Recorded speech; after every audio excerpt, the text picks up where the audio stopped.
Did you vote this year?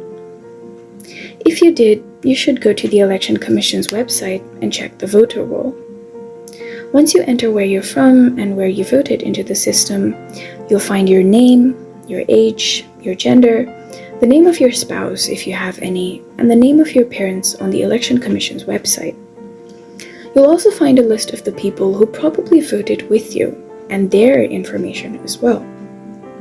I don't think you knew that your information was going up there when you enlisted yourself as a voter.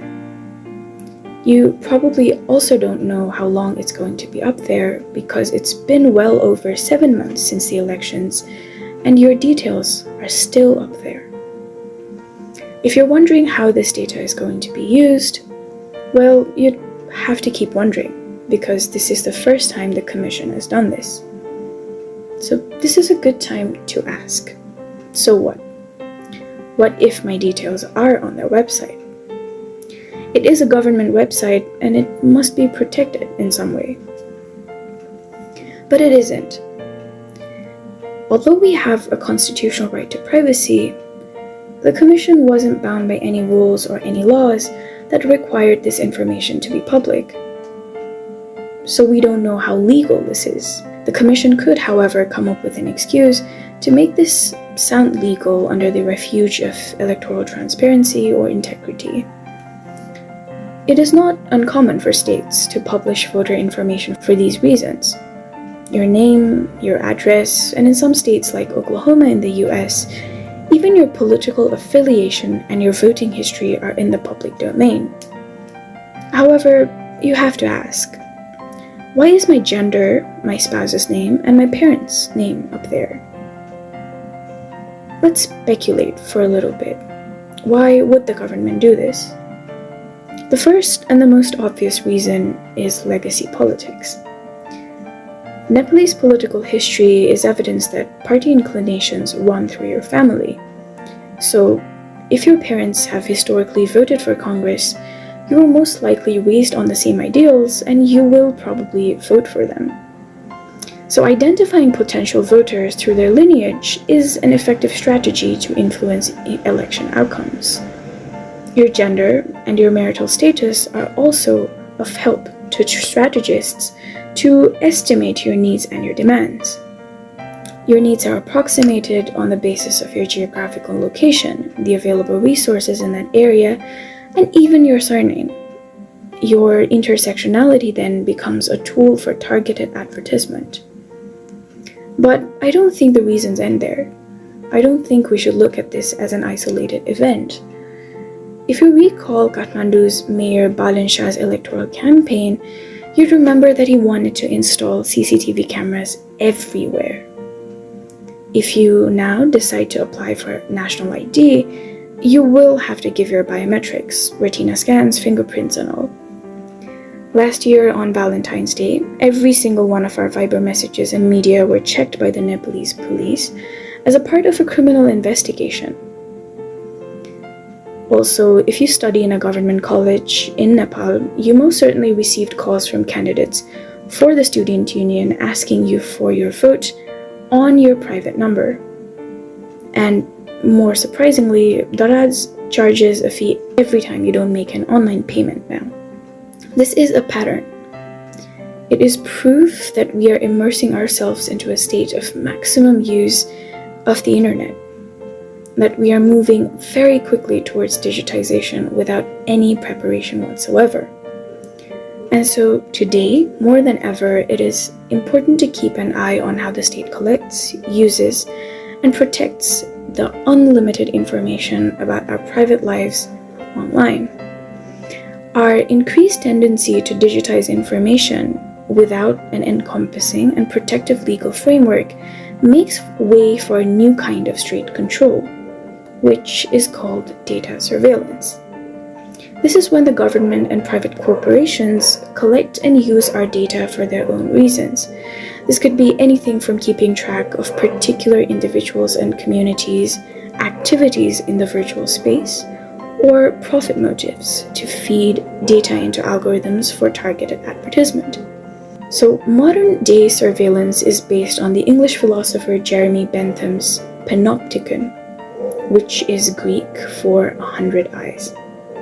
The panopticon was originally an idea for a prison, which was made to control the minds of prisoners, as opposed to physical subjugation. In this prison structure, a central tower would look into the prisoners' cells, but the prisoners would never know when they are being watched and who is watching them.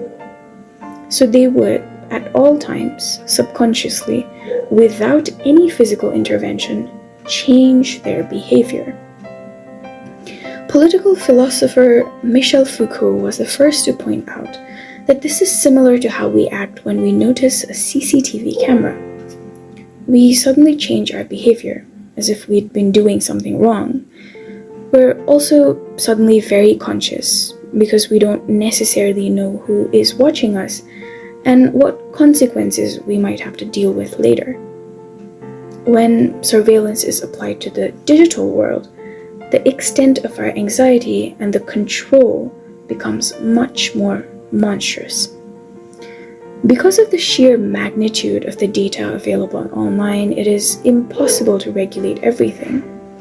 So the state often uses arbitrary terms and umbrella definitions to censor our expression and misuse our data. It gets to decide which tweets and pictures it doesn't like, and goes on to determine the consequences as it sees fit. This is a global phenomenon. Often in our neighboring country, Twitter faces a blackout during intense online protests against street structures. Against this rapid digitization, the only hope we have in digital spaces is that of privacy. But for states with as limited resources as ours, it is difficult to grapple with the complexities of digitization on a structural level, let alone protect our right to privacy on an individual level.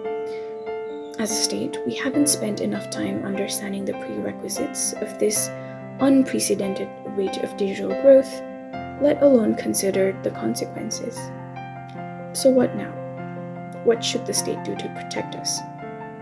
The obvious answer is it should spend more time analyzing secure, limited, and transparent methods of data collection and use. Actually, let's forget about surveillance for a bit and revert to voter information again.